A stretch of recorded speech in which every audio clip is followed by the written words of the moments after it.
Que tal a gente respirar fundo por um instante e, só por um momento, observar o que acontece aí dentro? Hoje, a gente vai explorar nosso mundo interno não como uma máquina cheia de defeitos, mas como um sistema incrivelmente inteligente, que se adapta o tempo todo, projetado para uma coisa: sobreviver. Vamos começar com uma pergunta que pode mudar a forma como a gente se vê.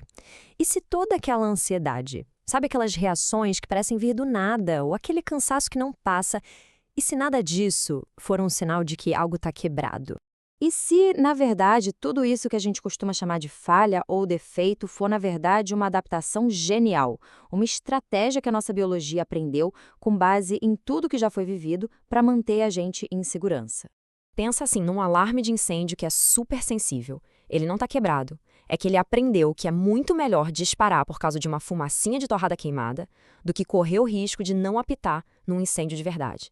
Para nossa biologia, a lógica é a mesma. A sobrevivência vem sempre antes do conforto.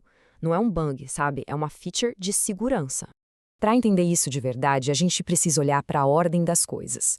Como é que a experiência acontece dentro da gente? O ponto central aqui é que a nossa percepção da realidade é construída de baixo para cima, começando sempre pelo corpo. E essa citação resume isso de um jeito perfeito. A nossa mente consciente, sabe, aquela vozinha que narra a nossa vida o dia todo, ela não é quem dá o start nas nossas reações. Pelo contrário, ela é, na verdade, a última a chegar na cena. Então, olha só como funciona esse fluxo. Primeiro de tudo, o corpo sente alguma coisa e reage. Ponto. Ele não pede licença para a lógica, ele só vai. Logo em seguida, o sistema nervoso dispara um alarme biológico baseado no que ele já tem guardado na memória. Daí, a emoção surge como a sensação física desse alarme todo. E só lá no final, depois de tudo isso, é que a mente aparece para montar uma história, uma narrativa, que tente explicar o que acabou de acontecer.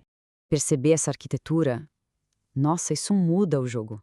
Isso dissolve a culpa. Aquela reação que pareceu exagerada não foi uma falha de caráter. Foi um eco de um aprendizado de sobrevivência que ainda mora no corpo. A gente não tem um defeito de fábrica. A gente é, na verdade, um sistema super bem adaptado. E olha que interessante, essa arquitetura interna mexe com tudo na nossa vida. Vamos pegar um exemplo bem prático que todo mundo conhece: motivação.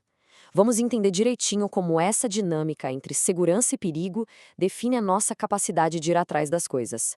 Mas antes, a gente precisa acertar os ponteiros sobre a tal da dopamina. Muita gente acha que é a molécula do prazer, né? Mas na verdade não é bem isso. Ela é muito mais sobre a busca, a antecipação. É aquele combustível que nos move na direção de algo. Aquele sussurro que diz: ei, continua que vai valer a pena. Aí é que tá. O nosso cérebro funciona com dois modos de dopamina. De um lado, tem a dopamina de pico. É a explosão rápida, do quero agora, sabe? Da notificação do celular, do açúcar.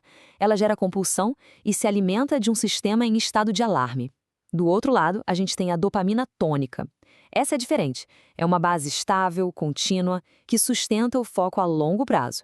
E ela só floresce num sistema que se sente seguro.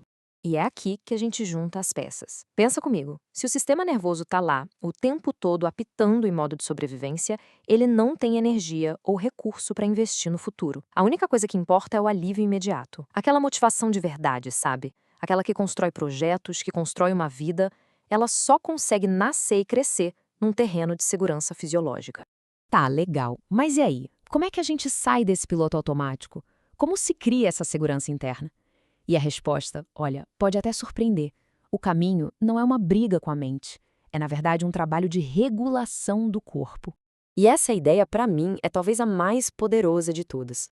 Ficar tentando pensar positivo enquanto o corpo está em pânico é a mesma coisa que gritar com o alarme de incêndio para ele parar. Simplesmente não funciona. A liberdade de poder escolher de verdade só aparece depois que o sistema nervoso se sente seguro. Primeiro a gente regula, depois a gente escolhe. E quando a gente fala em regulação, não é nada de outro mundo, viu? É uma coisa super prática, física mesmo. É sobre parar e respirar de forma mais lenta e profunda, mandando um recado pro corpo de que tá tudo bem, o perigo já passou. É fazer umas pausas no dia só para sentir o que está acontecendo, sem julgar. É trazer a atenção pro agora. É cuidar da biologia primeiro. E o mais legal é que, conforme a gente pratica isso, uma mudança de poder acontece lá dentro. A gente sai daquele modo reação, que é automático, totalmente baseado no passado, e entra no modo resposta, que é consciente, baseado no agora. A gente para de ser refém do nosso alarme interno e passa a ser o guardião de todo o sistema. Isso traz um significado todo novo para a palavra responsabilidade, né? Não tem a ver com culpa pelo que já foi, tem a ver com o poder que nasce da clareza de entender como a nossa própria máquina funciona. A gente ganha a habilidade de trabalhar a favor do nosso sistema e não contra ele. E isso sim é liberdade de verdade. Então, para a gente fechar essa nossa conversa, fica essa provocação. E se o caminho não for lutar contra essas reações, esses alarmes todos? E se, na verdade, eles forem como mensageiros, guardiões que sempre fizeram o melhor que podiam para nos proteger? Talvez a grande virada de chave não seja tentar calar esse alarme, mas sim, finalmente parar, respirar e, com muita compaixão, aprender a ouvir a mensagem que ele está tentando entregar.